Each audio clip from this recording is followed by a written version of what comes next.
السلام علیکم سامعین، آج ہم آپ کو بتائیں گے انگریزی زبان کی ممتاز مصنفہ، شاعرہ، صحافی اور پبلشر زیب النساء حمید اللہ 25 دسمبر 1921 کو کلکتہ کے ایک اینگلو انڈین علمی اور ادبی گھرانے میں پیدا ہوئیں۔ زیب النساء کو پاکستان کی اولین خواتین صحافیوں میں شمار کیا جاتا ہے۔ وہ پاکستان کی پہلی خاتون انگریزی کالم نگار، ایڈیٹر اور پبلشر تھیں۔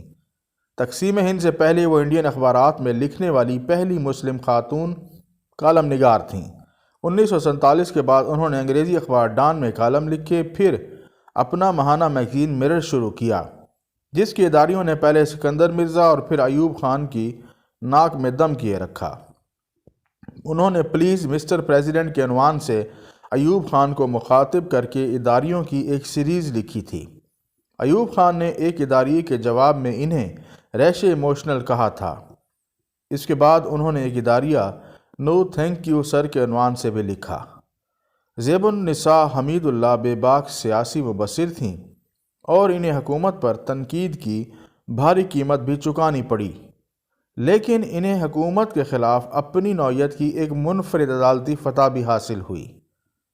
قائد اعظم محمد علی جناح کا ایک ایکسکلوزیو انٹرویو کرنے والی بیگم زیب النساء کے حلقہ احباب میں فاطمہ جناح، رانا لیاقت علی خان، بیگم شائستہ اکرام اللہ، ارد شیر کاؤسچی، سید ہاشم رضا، سلیمہ احمد اور جہاں آرا حبیب اللہ شامل تھے۔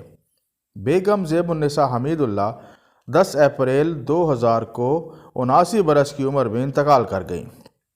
پاکستان میں فیمنزم کی تحریک بانیوں میں ان کا شمار ہوتا ہے۔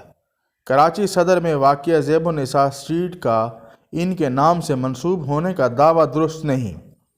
پاکستان کرونیکل کے منصف عقیل عباس جعفری کے مطابق یہ اسٹریٹ مغل شہزادی زیب النساء کے نام سے منسوب ہے۔ شکریہ۔